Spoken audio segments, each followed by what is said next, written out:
이제 우리 다 같이 일어나셔서 하나님을 예배하도록 하겠습니다. 하나님은 영이시니 예배하는 자가 영과 진리로 예배할지니라.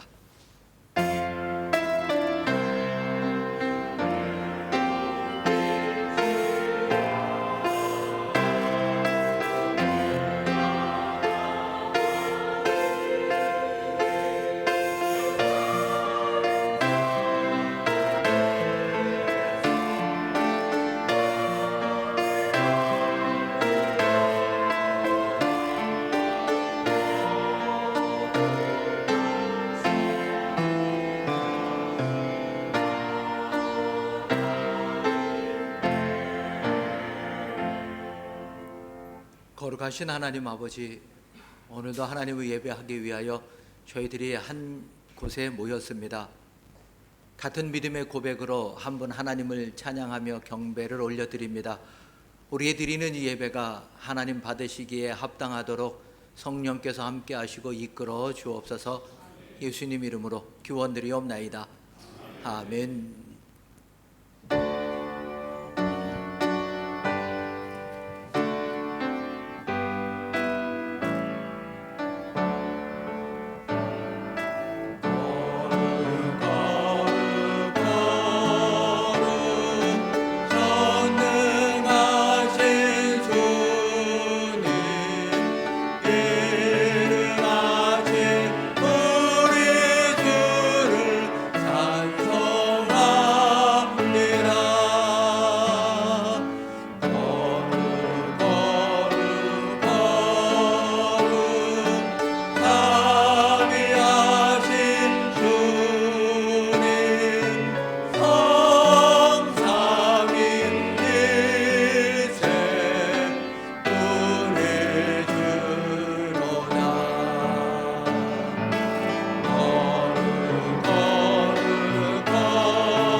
하나님이여 나를 지켜주소서. 내가 주께 피하나이다.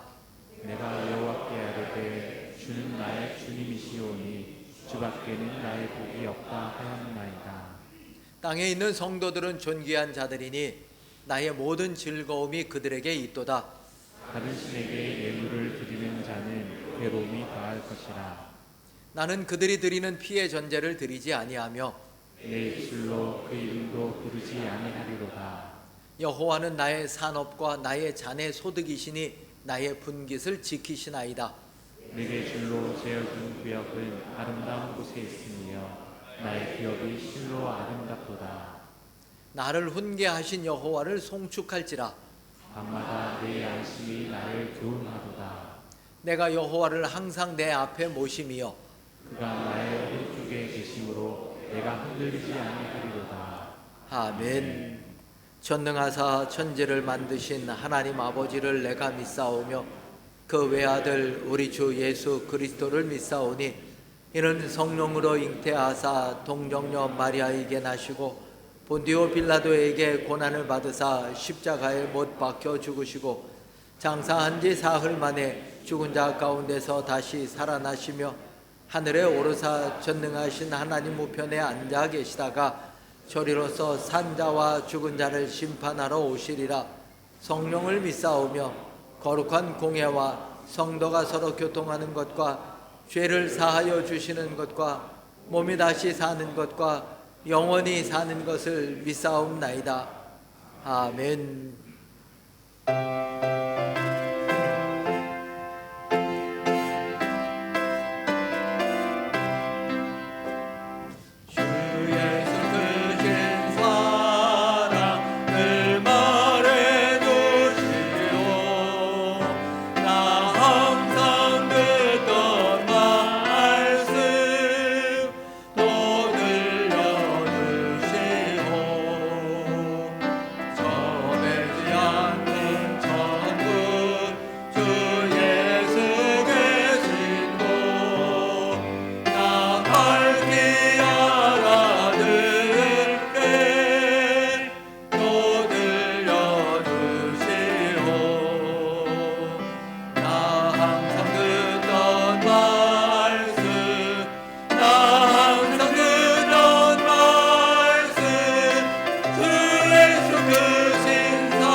참 좋으신 사랑의 하나님 아버지, 귀한 주의 날 생명의 말씀을 통하여 우리 주 예수 그리스도의 놀라운 영광과 은혜를 덧입게 하시고 거룩한 예배를 허락하심에 감사를 드립니다.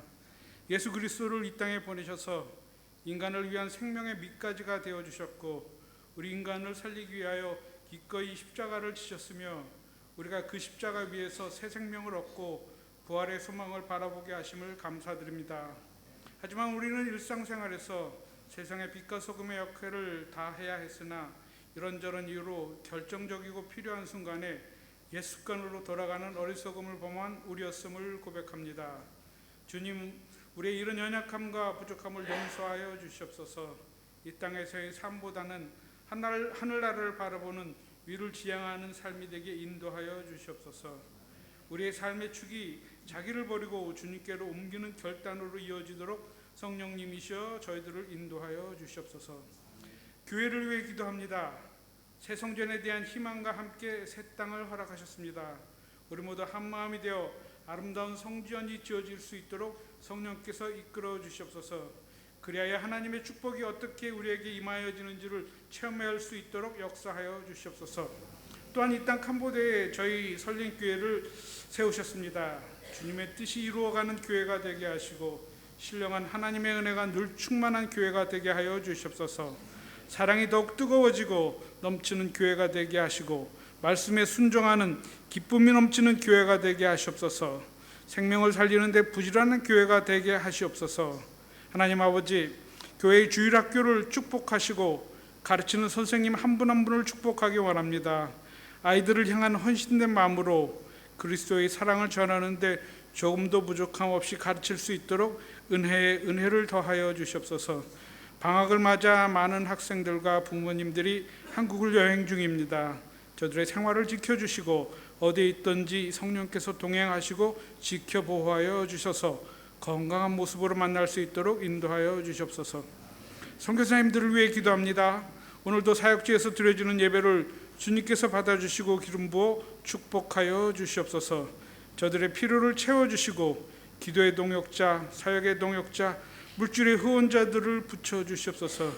그리하여 하나님께서 나와 함께 하신다는 감격의 간증들이 들려지도록 역사하여 주시옵소서. 하나님 아버지, 단위에 세우신 목사님을 위해 기도합니다. 성령의 능력으로 붙들어 주셔서 갈급한 심령으로 말씀을 사모하는 모든 성도들이 새로운 확신과 소망이 넘치는 시간이 되게 하여 주시옵소서. 목사님의 건강을 지켜주시고 성령 충만함으로 이끌어 주시옵소서. 예배를 위해 수고하시는 많은 손길들 기억하여 주시고 주님만이 주시는 특별한 은혜를 더하여 주시옵소서. 모든 감사와 영광 오직 주님께만 돌려드리오며 예수님의 이름으로 기도드립니다. 아멘.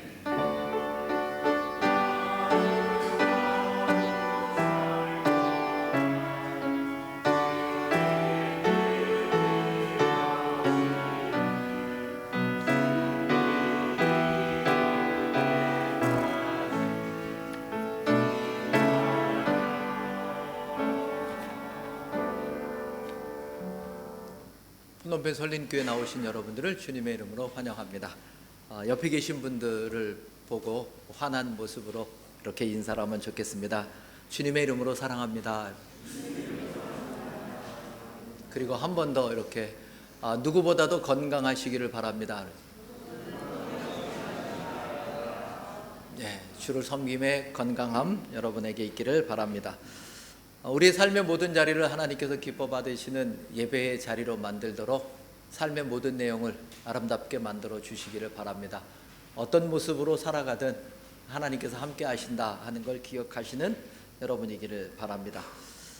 오늘 또 식사 후에는 우리 청소년들이 또 주방에서 수고를 합니다. 여러분 수고한다고 격려해 주시고 토닥거려 주시고 또 맛있는 음식을 먹을 때는 또한 따뜻한 인사 한마디 해주시기를 바랍니다.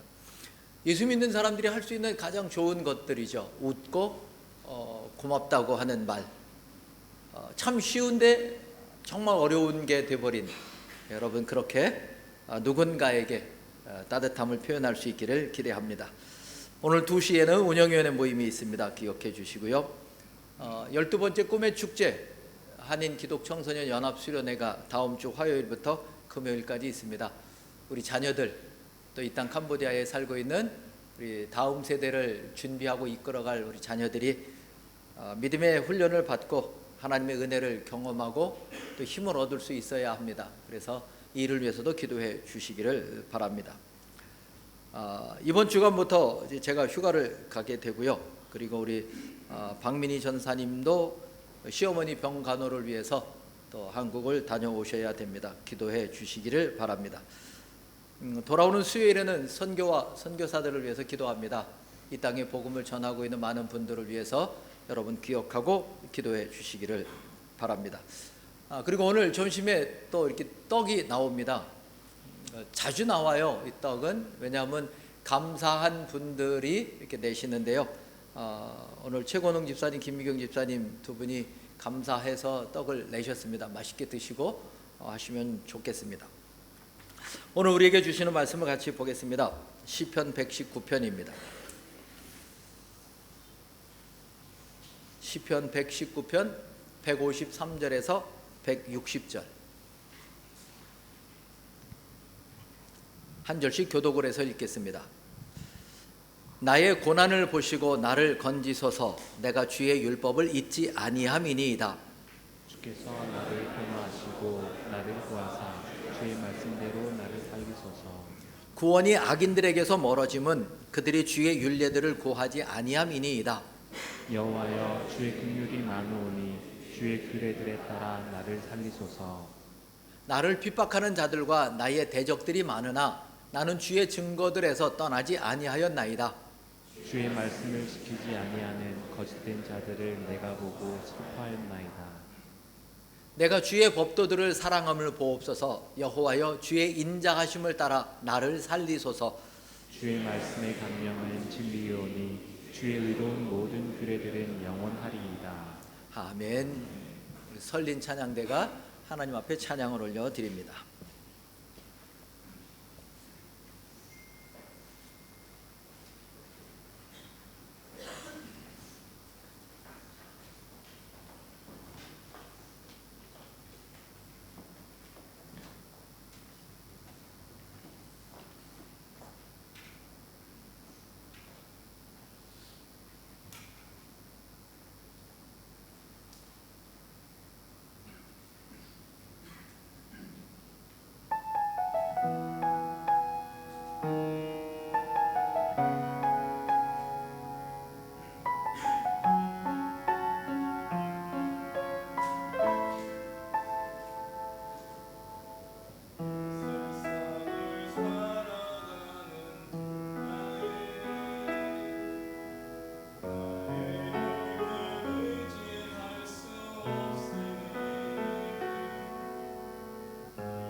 준비하신 헌금을 하나님 앞에 올려드립니다.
하나님 아버지, 은혜를 감사합니다.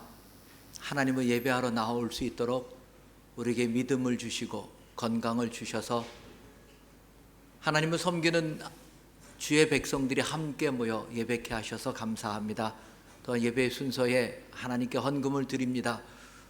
우리가 마음을 모아서 정성껏 드립니다. 믿음의 고백이며 사랑의 표현이며 우리 삶에 베푸신 은혜에 감사를 담아서 드립니다.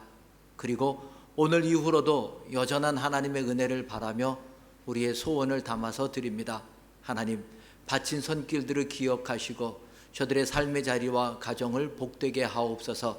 저들이 살아가는 모든 날 동안 하나님이 공급하시는 것으로 여유와 풍족함 속에서 섬김과 나눔이 있는 하나님을 기쁘시게 하는 삶이 우리 모든 성도들의 삶에 가득 채워지도록 은혜를 더하여 주옵소서. 하늘을 바라봅니다. 우리의 사는 날이 쉽지 않은 많은 일들 속에 있습니다. 그럼에도 우리는 여전히 하나님을 바라봅니다. 그러니 우리를 붙드시고 하나님께서 이끌어 주시는 믿음의 멋진 삶을 우리 모두가 살아내게 하옵소서. 예수님 이름으로 기도드리옵나이다. 아멘.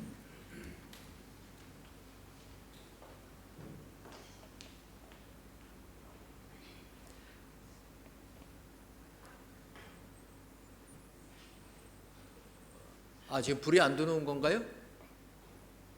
그래요? 네, 갑자기 기도를 했더니 깜깜. 제가 영상을 본다고 얘기한 것 같지 않았는데 갑자기 이렇게 돼서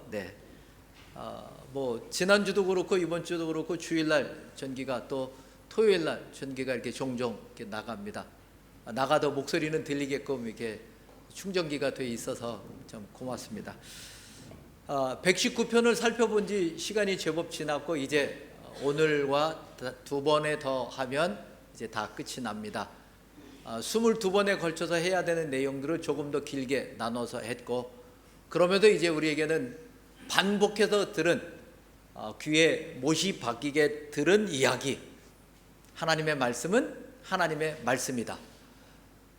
우리의 삶의 어떤 것과 타협이 되지 않는 나는 하나님이다. 너희는 내 말을 들어라. 이게 이제 가장 중요한 내용이죠. 그러니까 우리 삶이 어떠하든지 하나님께서는 우리에게 그렇게 살라고 말씀을 하십니다. 그러면서 이제 오늘 160절에 이렇게 이야기를 하십니다. 모든 규례는 영원하다라고까지 말씀을 합니다. 그러니까 하나님이 우리에게 주시는 말씀을 영원하기 때문에 우리는 그 말씀을 듣고 지켜야 된다라는 겁니다.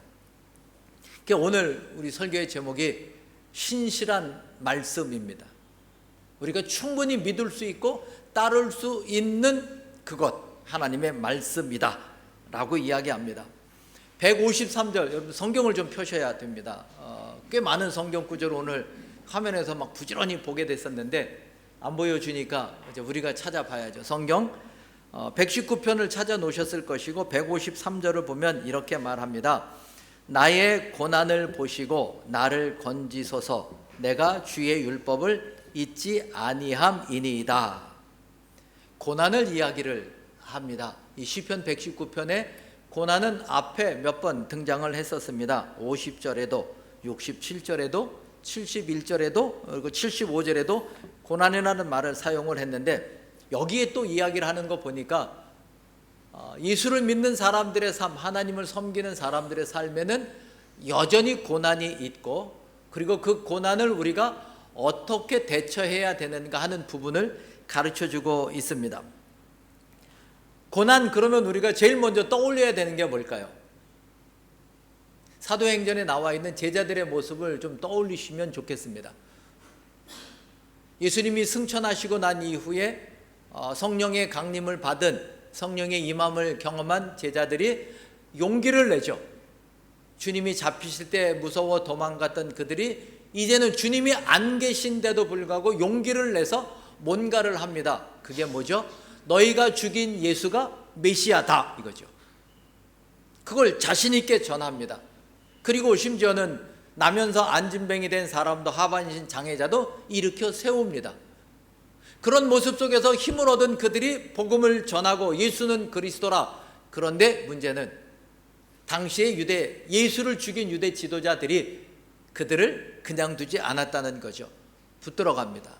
그리고 겁을 주고 때리고 위협합니다. 어느 정도로 너 또 그러면 죽인다까지 이야기합니다.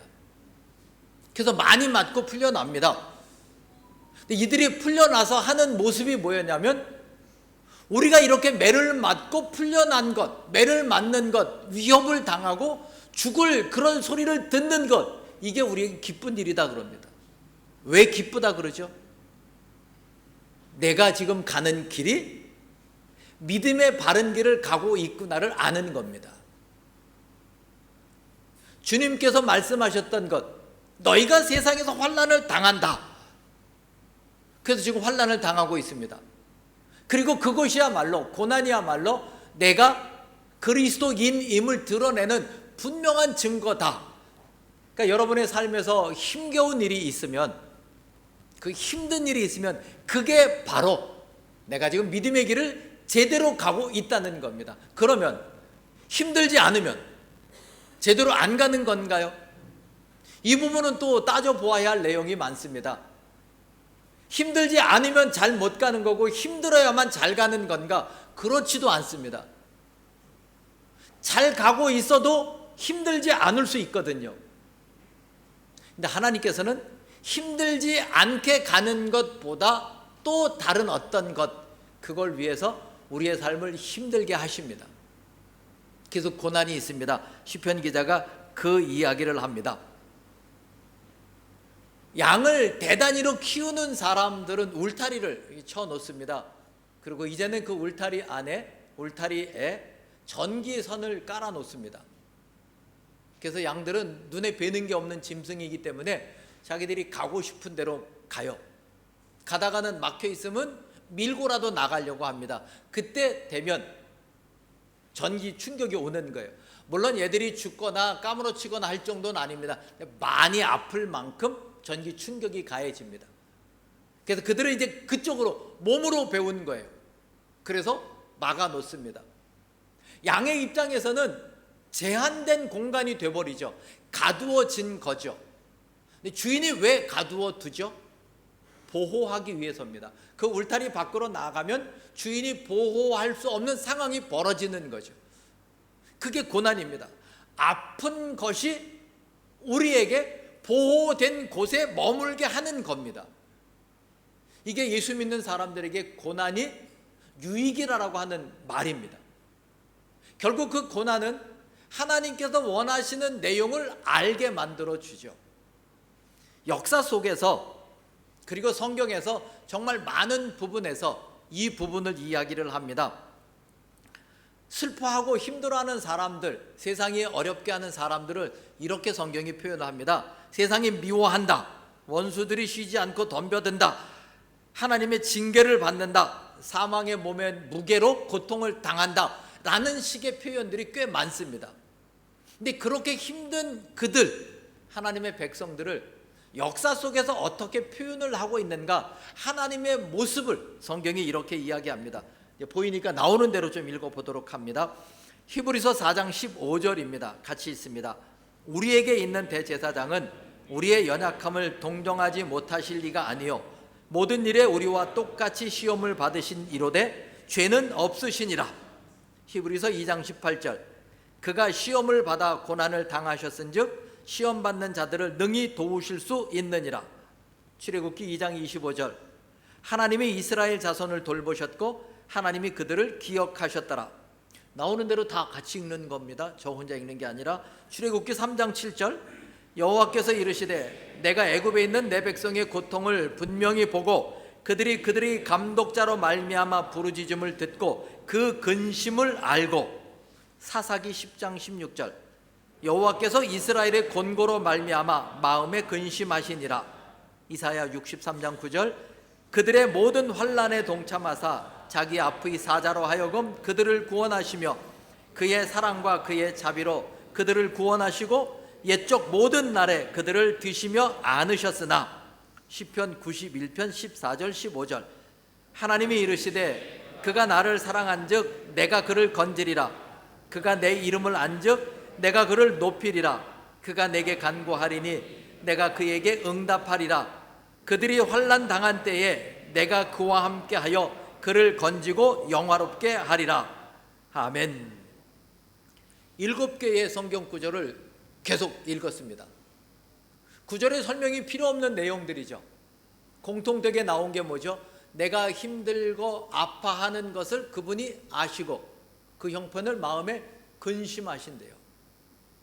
그러면 이제 우리는 여기서 하나에 드는 의문과 질문이 있습니다. 하나님께서 왜 우리가 고난받는 것을 보고 근심하시는 그 근심의 자리에 있을까 하는 거예요. 하나님 근심 안 하셔야 되잖아요. 근데 우리가 힘들기 때문에 그래서 아프다고 이야기하니까 아파하는 우리를 보고 하나님 마음이 힘드시대요. 그걸 딱 와서 우리 극작가들, 글을 쓰는 시나리오 작가들이 그렇게 말했죠. 아프냐? 나도 아프다. 예수 믿는 분 같아요. 하나님의 마음을 그렇게 정확하게 표현했잖아요. 아프냐? 나도 아프다. 근데 그 주인공은 그 사랑하는 여인이 아픈 걸 어떻게 해줄 수가 없어요. 그렇죠? 근데 우리 하나님은 우리가 아프지 않게 해주실 수 있단 말이죠. 믿으시나요? 네. 근데 왜 하나님은 꼭 AS 센터장 같이 앉아 계실까요? 아프다고 얘기를 해야 그래 나도 아프다. 너 많이 아프지? 그리고 와서 왜 싸매주시고 고쳐주시냐 하는 거죠. 처음부터 아픈 일이 없게 해주시면 좋을 건데 힘든 일이 없게 충분히 하실 수 있는데 꼭 AS 신청이 들어와야만, 그리고 안 들어오면 안 해주세요. 여러분이 힘들어서 하나님 앞에 엎드리지 않으면 하나님은 그걸 해결 안 해주세요. 그러니까 알아서 AS가 아닌 문제가 있으니까 도와달라고 해야만 들어주시는 조금 갑질하는 AS 센터장, 그 이름은 하나님. 하나님이 그런 분으로 우리에게 표현이 되고 있습니다. 고난 가운데 아파하는 그들을 보고 근심하며 결국은 해결을 해 주십니다. 근데 그들이 부르짖음을 듣고 해 주시죠. 그러니 우리가 우리의 삶에 도대체 그 고난이라는, 우리가 아파하는, 그 힘들어하는, 그 눈물 나는 그 일을 왜 두시고 그걸 통해 뭘 하시려고 보고 즐기시는가? 병적이신가?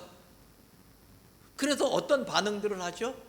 에이 모르겠다라고 해서 교회를 나오지 않는, 하나님 못 믿겠다라는, 성경에 많은 이야기들이 예수 믿고 따라가면 힘들다고 이야기하고 가족이 원수가 된다고 이야기하고 모두가 우리를 괴롭힌다고 이야기해요.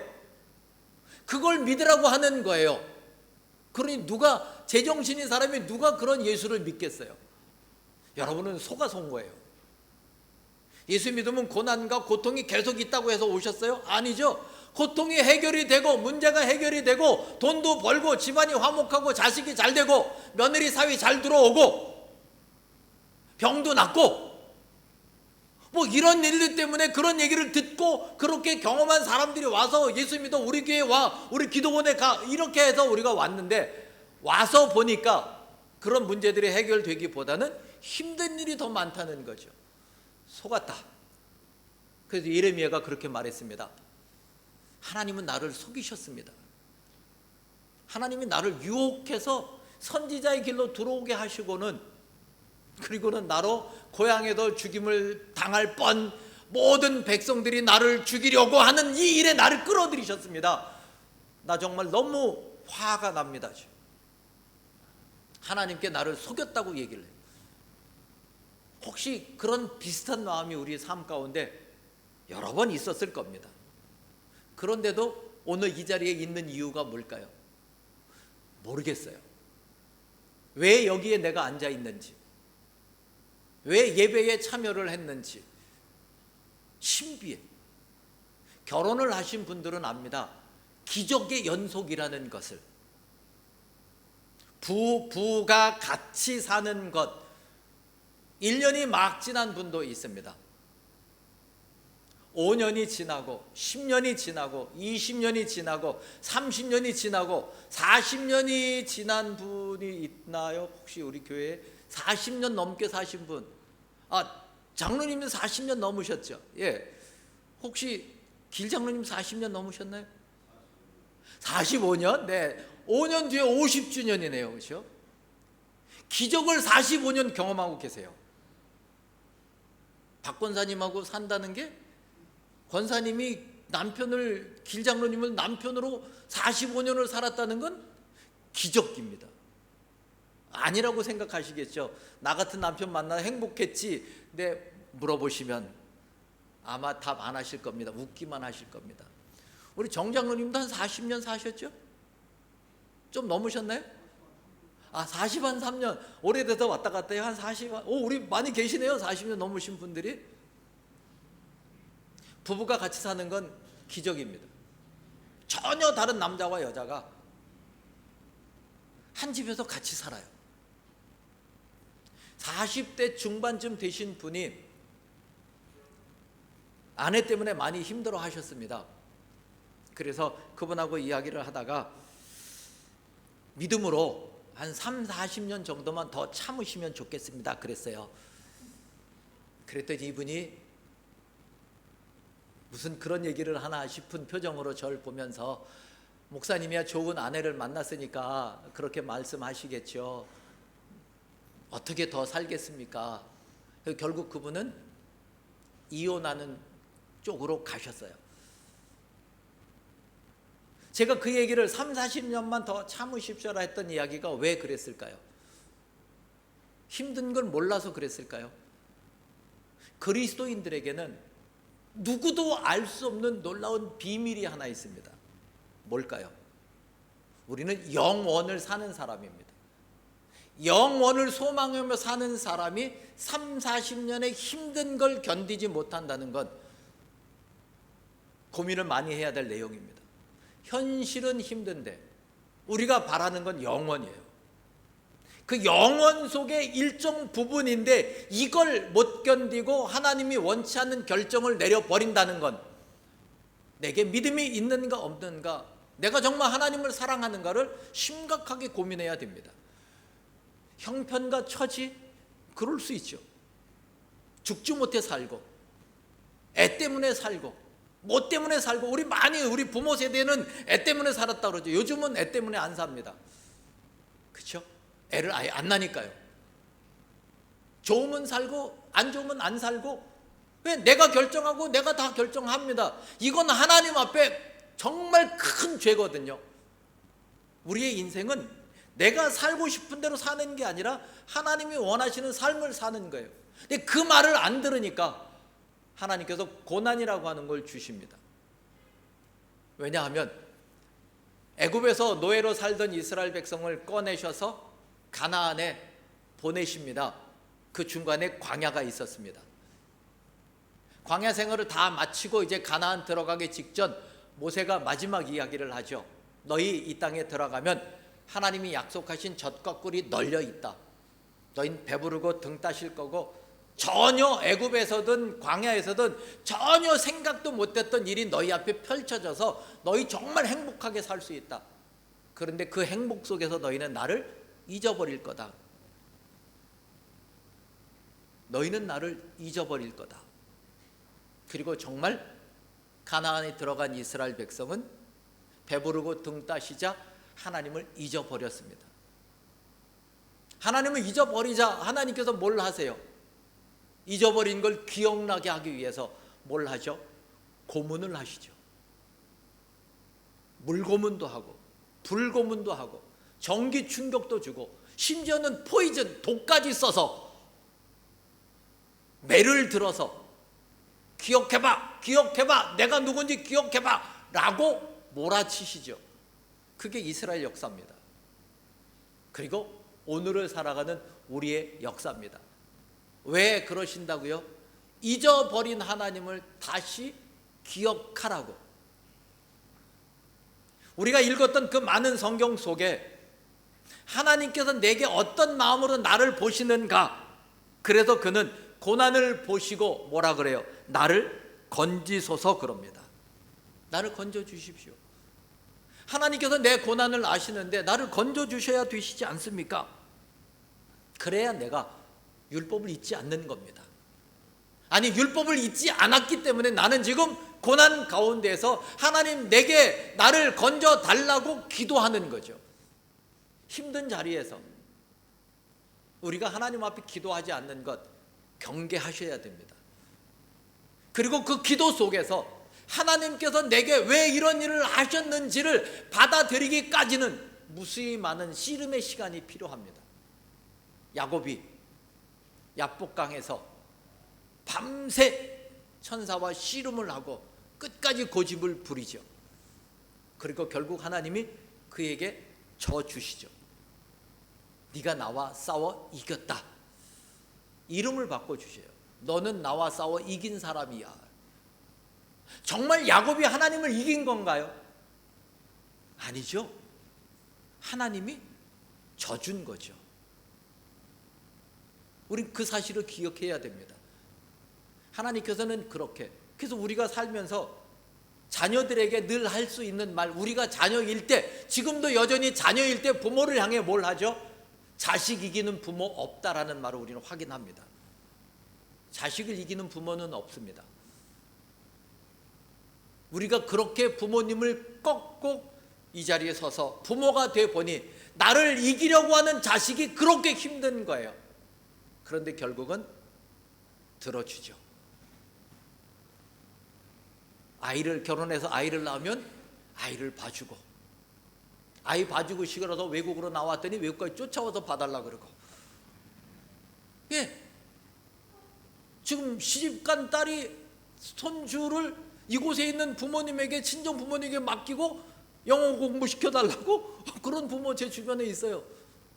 그 봐줘요. 왜요? 자식이 그렇게 해야 된다는데 어떡하겠어요, 부모가. 가끔은 이상한 부모가 있죠. 그쪽으로는 가지 마십시오. 그냥 자식이 해달라는 거 해주는 부모가 좋습니다. 154절에 이렇게 이야기를 합니다. 주께서 나를 변호하시고 나를 구하사 주의 말씀대로 나를 살리소서. 이제 변호하는 이야기가 나옵니다. 변호, 법적 용어죠. 우리 모두는 하나님 앞에 섭니다. 그리고 하나님이 재판장으로 앉아서 우리를 판단하십니다. 그때 검사 측, 변호인 측 양쪽이 나옵니다. 원고, 피고 다 있습니다. 거기에서 여러분이 떠올리셔야 되는 건 우투더우, 영투더 영 뭐 이거 있잖아요. 그거 한번 생각하시면 돼요. 이상한 변호사 우영우 안 보셨으면 보십시오. 재밌습니다. 우리를 고소하는 검사가 누구죠? 사탄입니다.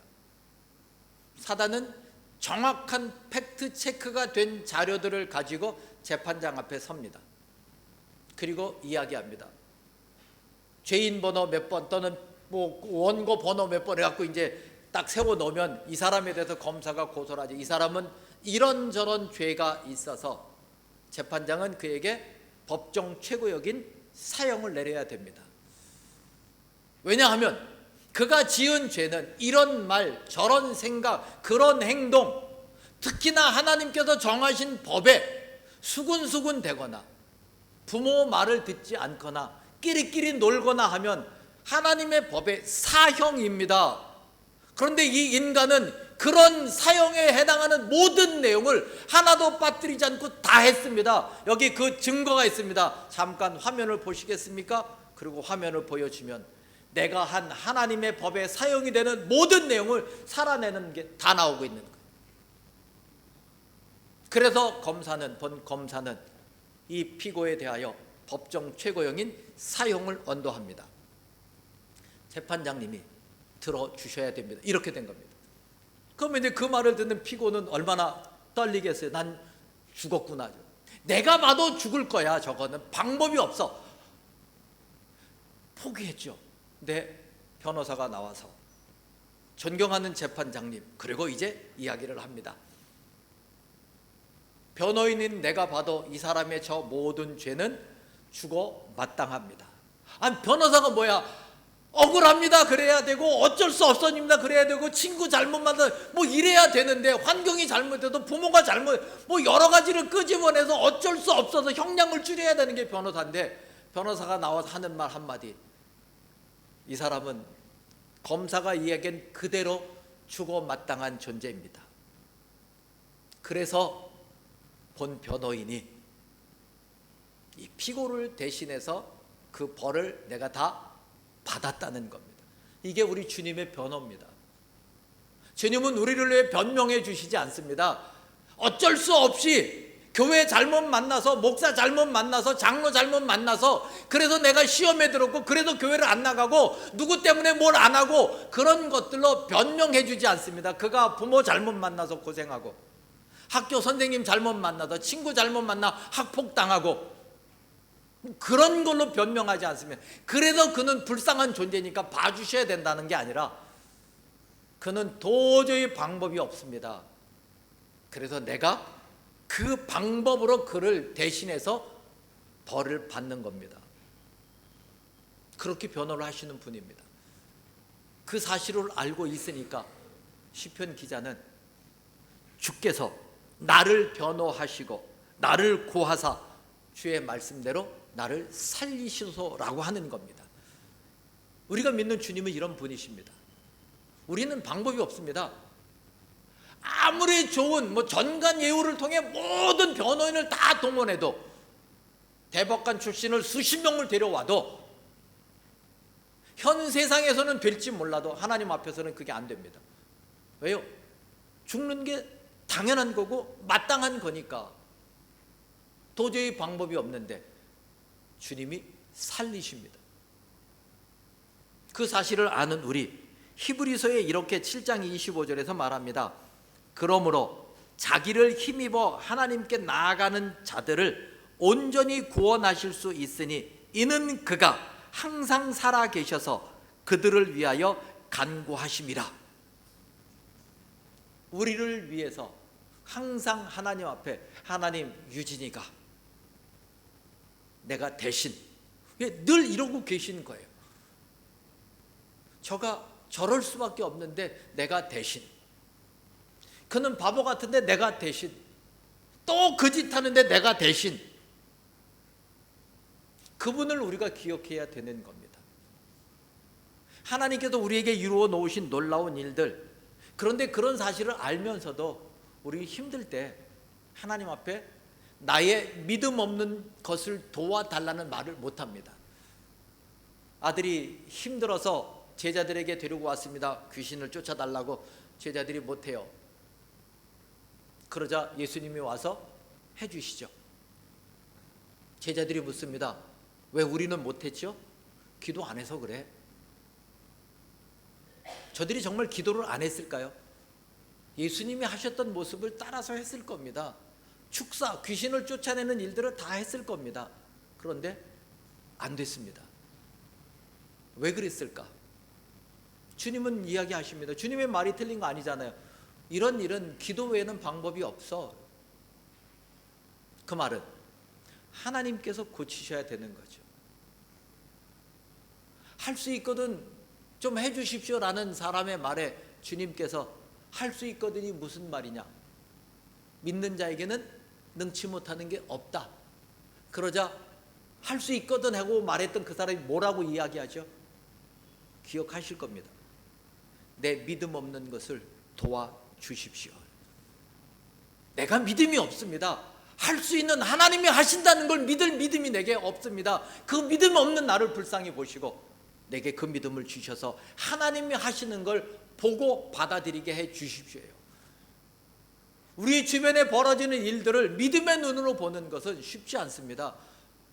원인을 찾고 이유를 찾습니다. 그럴 수밖에 없는 환경을 찾습니다. 그런데 우리 그리스도인들에게는 그걸 뛰어넘는 하나님이 하시는 것을 볼 수 있는 믿음, 그 믿음이 없으니까 하나님 앞에 기도하는 겁니다. 하나님, 나의 믿음 없는 것을 도와주십시오. 기도하고 은혜를 구해야 되는 겁니다. 이건 우리가 할 수 있습니다. 안 해주셔서 힘든데 그래서 그분 앞에 엎드려서 내가 너무 힘드니까 은혜를 베풀어 주십시오라는 말은 자식을 위해서 어떤 순환을 당하고 모욕을 당해도 끝까지 견뎠던 한 여인, 너는 개야, 나는 개한테 뭐 아무것도 안 줘. 예, 그래도 흘린 부스러기라도 먹는 개라도 좋으니까 해 주십시오. 여러 번 제가 여러분에게 말씀드렸던, 여러분이 익히 알고 있는 내용이죠. 그러면서도 우리는 어느 교회인가 가서 목사가 말하는 말에 상처가 돼서 목사가 인격적으로 무시를 했어 라고 선을 그어버립니다. 누가 손해죠? 누가 손해예요? 내가 손해죠. 은혜 못 받는 내가 손해죠. 한 목사가 그딴 소리 하니까 은혜가 안 되는데요. 왜? 그래도 내가 하나님이 주신 은혜를 목사 때문에 막아버리는 내가 손해죠. 그 내공을 여러분이 키우셔야 되는 겁니다.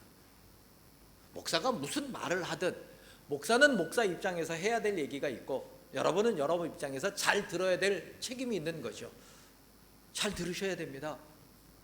어떤 환경으로도 사단은 우리가 하나님의 은혜를 받지 못하고 알지 못하게 합니다. 눈에 보이는 일들로 그 일을 하고 있습니다. 지금도 그렇게 사단은 우리의 마음을 흔들고 있습니다. 여기에 하나님을 예배하는 무리들이 모였고 성령께서 이곳에 함께 하십니다.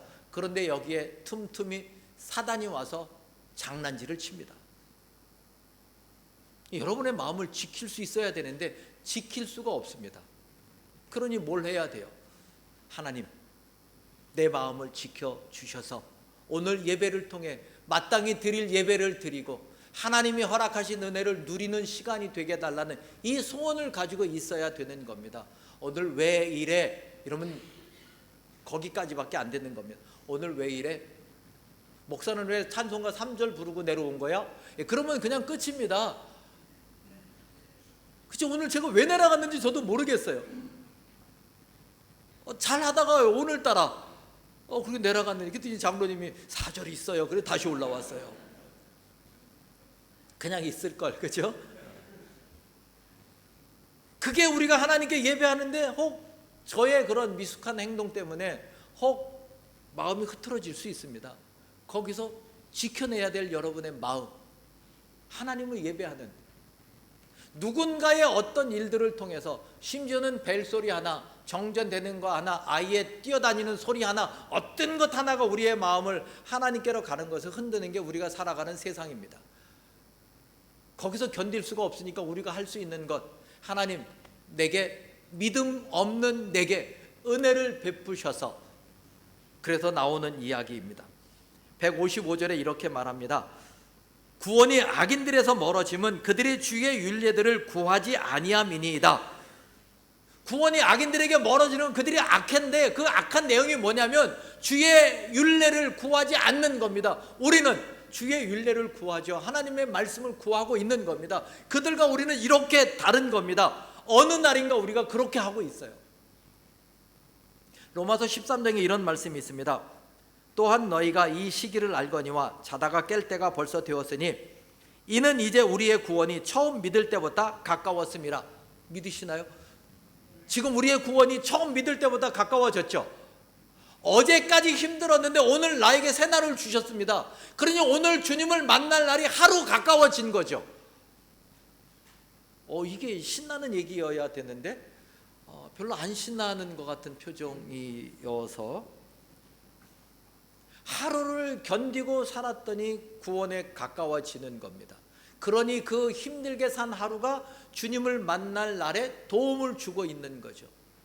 어떻게 살았는지 모르게, 어떻게 시간이 지났는지 모르게 벌써 7월이야 라고 이야기하는 그 시간들이 주님의 구원이 가까워지고 있는 삶을 살아가고 있는, 나도 알지 못하는, 인식하지 못하는 은혜의 길을 걷고 있는데, 우리는 그 은혜의 길을 은혜의 길로 알지 못하고 원망과 불평으로 채워가고 있죠. 왜 나를 또 금년에도 힘들게 하십니까? 왜 내 주변 사람들은 바뀌지 않습니까? 저 사람은 왜 퇴직도 안 합니까? 저 사람은 왜 한국도 안 갑니까? 저 사람은 왜 계속 우리 교회만 나옵니까? 예. 그런 시간들을 지나서 오늘 은혜의 자리에 우리 앉아 있는 것, 하나님의 은혜인데, 이걸 은혜로 볼 수 있는 일은 저만한 신앙이 되어 볼 수 있나요? 아니요. 여러분 모두에게도 그게 은혜인 걸 알 수 있는 마음을 하나님께서 다 주셨습니다. 그런데 여러분이 애써 현실만 보고 보지 못하는 30, 40년을 어떻게 참아 사는 게 죽는 것보다 못한데, 그래서 끝내는, 아니요, 그걸 넘어갈 수 있는 걸 하나님이 기대하십니다. 그리고 그 속에서 우리 세상에서도 그런 말을 해요. 소크라테스가 될 수 있었던 것은 그의 악처 덕분이다 그랬습니다. 만약에 악처가 없었으면 그는 그 많은 고뇌와 그 많은 갈등 속에서, 그렇죠? 깊은 생각을 못했을 거다. 그러므로 소크라테스는 장가를 잘 간 제일 첫 번째 남자다. 아무도 인정 안 하는 것 같아요. 위대한 철학자가 되는 것보다 말 잘 듣는 아내랑 사는 게 좋겠죠. 하나님께서는 우리에게 여러분 옆에 붙여준 이 사람들을 통해 우리를 하나님께서 원하시는 수준으로 끌어올리고 계십니다. 그래서 옆에 계신 여러분의 배우자가 됐든 자녀 형제가 됐든 부모가 됐든 또는 교인이 됐든 그분에게 이렇게 한번 인사하십시오. 당신 덕분에 거룩해지고 있습니다. 고맙습니다. 해보세요. 당신 덕분에 내가 거룩해지고 있습니다. 당신의 그런 모습이 나를 오래 참는 성숙한 신앙인이 되고 있다고 하는 사실이, 그래서 그걸로 옆 사람을 보면 그가 고마운 거예요. 그리고 시편 기자는 거기서 멈추지 않고 이렇게 이야기를 합니다. 158절입니다. 같이 한번 읽어보겠습니다. 158절. 주의 말씀을 지키지 아니하는 거짓된 자들을 내가 보고 뭐 한다 그래요? 슬퍼한대요. 나는 너 때문에 거룩해지는데 너는 여전히 악한 자리에 있구나. 그래서 슬픈 거예요. 그래서 뭘 해야 되겠어요? 그에게 긍휼한 마음으로 손을 내밀어야 되는 겁니다. 놀랍죠? 그게 나를 박해하는 자를 위하여 기도하고 원수를 사랑하는 모습으로 가는 겁니다. 그가 있어서 내가 하나님의 은혜를 알게 되고 그 안 은혜로 그를 보니 그가 불쌍해 보이고 그래서 그를 위해 기도하고 하나님 저들에게도 은혜를 베풀어 달라고 그래서 그를 사랑하는 것으로 내가 가진 것을 나누어 주는 자리까지 가는 겁니다. 놀랍죠? 그래서 대부분의 부부들이 닮아가는 겁니다. 이제는 그래도 부부가 결국 같은 음식을 못 먹어요. 처음에는 남자가 김치찌개를 좋아하고 여자가 된장찌개를 좋아합니다. 그러면 막 사랑할 땐 어떻게 해요? 상대방이 좋아하는 거 먹자고 해주죠. 그래서 결국 못 먹어요. 왜요? 남자는 여자가 된장 좋아하니까 된장 먹으라 그러고 여자는 남자가 김치 좋아하니까 김치 먹으라 그래도 결국 두 개 다 시켜야 돼요. 그리고 나눠 먹자 그러잖아요. 이게 끝까지 가요. 결국 그래도 김치 된장을 섞어서 만들 수 있는 음식이 없으니까 결국 둘은 계속 김치와 된장을 먹는 거예요. 왜? 상대방이 좋아하는 걸 먹어주는 거예요. 그러다 보니까 이제는 여자가 김치가 좋아지고 남자가 된장이 좋아져요. 그리고 또 그거 먹으래요. 예. 놀라운 기적 속의 부부가 사는 겁니다. 그래서 닮는 거예요. 어느 틈엔가 입맛도 닮고 뭐도 닮고 닮아가는 거죠. 하나님이 우리를 그렇게 이끌어 가십니다. 오늘 특성을 불러주신 분들 원하고 바라고 기도합니다. 일부에서는 일상이라는 노래로 또 특성을 했습니다. 우리가 살라고 매일 주신 삶, 그게 하나님의 은혜입니다. 여러분의 같은 마음의 고백들이죠. 우리 주변에 있는 여러 일들, 그것이 우리에게 어떤 일로 다가올지 우리의 인생은 동전의 앞뒷면과 같습니다. 어떤 때는 이렇고 어떤 때는 저렇고, 그게 하나입니다.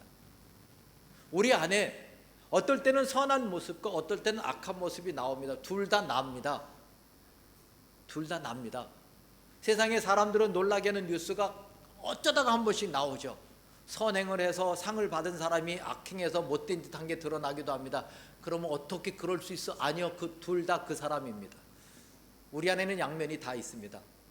선한 것과 악한 것이 다 있습니다. 이걸 우리가 성령을 의지해서 악한 것을 누르고 선한 것이 나오도록 하는 겁니다. 하나님은 우리에게서 악을 없애지 않으셨습니다. 이해가 안 되신 말일 겁니다. 하나님은 우리에게 예전의 습성 그대로 남겨두셨습니다. 그래서 우린 여전히 죄 생각을 하고 죄를 짓고 있습니다.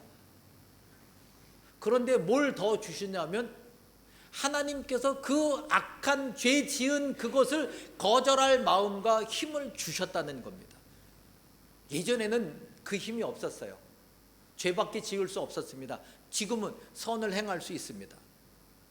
그래서 우리에게 나를 생각하고 선을 행하라라고 말씀하시는 겁니다. 이제는 내가 내 앞에 놓여 있는 선이든 악이든 죄든 뭐든 선택할 수 있습니다. 그러므로 내가 지금 죄를 선택하고 있다면 하나님 앞에 기도하셔야죠. 아직도 제 믿음이 약합니다. 선을 행하면 하나님, 내가 믿음으로 살 수 있게 해주셔서 고맙습니다. 이 기도와 감사가 우리 삶을 채워가는 겁니다. 그렇게 저와 여러분들이 살아가는 겁니다. 그래서 160절에 이렇게 답을 주는 겁니다. 주의 말씀의 강령은 진리이오니 주의 의로운 모든 규례들은 영원하니이다. 우리는 유한한 삶을 살지만 하나님은 오래전 처음 세상이든 수천 년 전이든 수백 년 전이든 오늘까지 하나님은 여전히 하나님이셨고 오늘 이후도 하나님은 여전히 하나님이십니다. 그러니 그 속에서 저와 여러분이 어떤 모습으로 살아야 할지를 선택하고 결정하는 겁니다. 나 주님을 믿고 따르겠습니다. 나 주 위에 살리라. 언젠가는 설린 찬양대가 찬양할 거라고 기대하고 있습니다. 말씀드린 거 기억나시죠? 나 주 위에 살리라. 네, 테너곡이지만 할 수 있습니다. 기대하겠습니다. 네.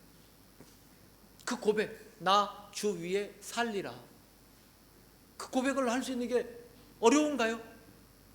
아니요, 할 수 있습니다. 하시고 은혜를 구하십시오. 그리고 그 은혜로 주를 위해 사시는 겁니다. 왜요? 하나님은 여전히 하나님이시고 영원하신 분이기 때문입니다. 기도하십시다. 하나님 아버지, 신실한 말씀을 우리가 압니다. 태초에 하셨던 그 말씀이나 오늘 하시는 말씀이나 같습니다. 변하지 않았습니다. 변할 수 없습니다. 그리고 그 하신 말씀은 그대로 되어서 하나님이 기뻐하셨습니다. 오늘을 살아가는 우리에게도 하나님의 말씀은 내 고난의 자리를 보시고 나를 구원하시는데 내가 구원해 달라고 꺼내 달라고 기도할 때에 하나님은 우리를 도와주십니다. 그러므로 내가 믿음 없는 자리에서 벗어나 하나님의 은혜를 구하는 자리로 나아가고 더 나아가 이제는 죄를 짓지 않는 자리에 서 있지 않고 선을 행하는 자리로 나아가 손을 내밀어서 입을 열어서 우리 이웃들에게 내가 받은 은혜를 나누며 섬길 수 있는 하나님의 영광이 담겨진 멋진 삶, 명예롭고 존귀한 가치 있는 삶을, 하나님의 사람으로서의 삶을 살아가는 우리 모두가 되게 해 주옵소서. 예수님 이름으로 기도드리옵나이다. 아멘. 이제 우리 다 같이 일어나셔서 찬송을 부릅니다.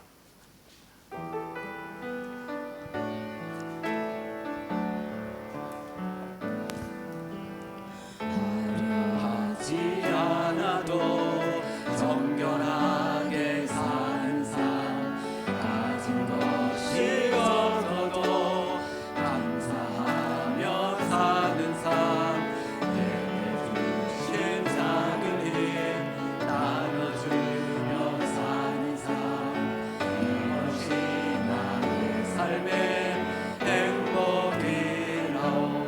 눈물 날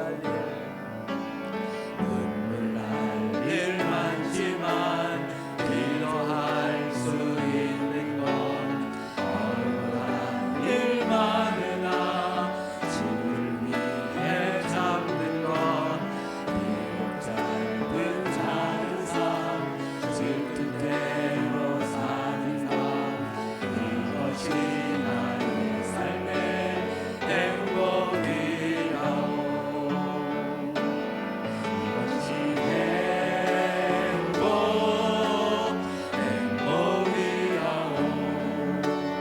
세상은 알 수 없는 하나님 선물, 이것이 행복이라오. 하나님의 자녀로 살아가는 것, 이것이 행복이라오. 이것이 행복이라오.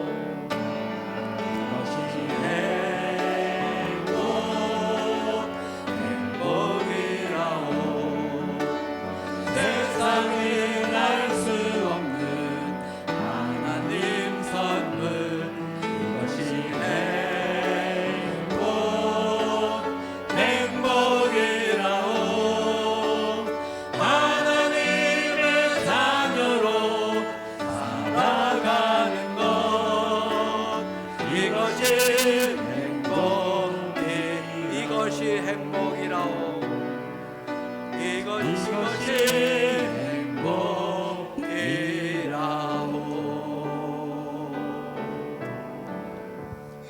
우리 주 예수 그리스도를 변함없이 사랑하는 모든 자에게 은혜가 있을지어다. 여호와는 내게 복을 주시고 너를 지키시기를 원하며, 여호와는 그의 얼굴을 내게 비추사 은혜 베푸시기를 원하며, 여호와는 그 얼굴을 내게로 향하여 드사 평강 주시기를 원하노라. 이제는 우리 구주 예수 그리스도의 은혜와 하나님 아버지의 사랑하심과 성령님의 함께 하시며 교통하심이 신실한 말씀 앞에 내 자신을 내어 맡기며 하나님이 허락하신 삶을 살아갈 때에 하나님의 영광을 내 삶을 통해 드러내고자 은혜를 구하며 돌아가는 사랑하는 모든 성도들 위해와 저들의 가정과 생업들 위해와 섬기는 사역지들 위해와 이 교회 위에 이제로 영원토록 함께 있을지어다. 아멘.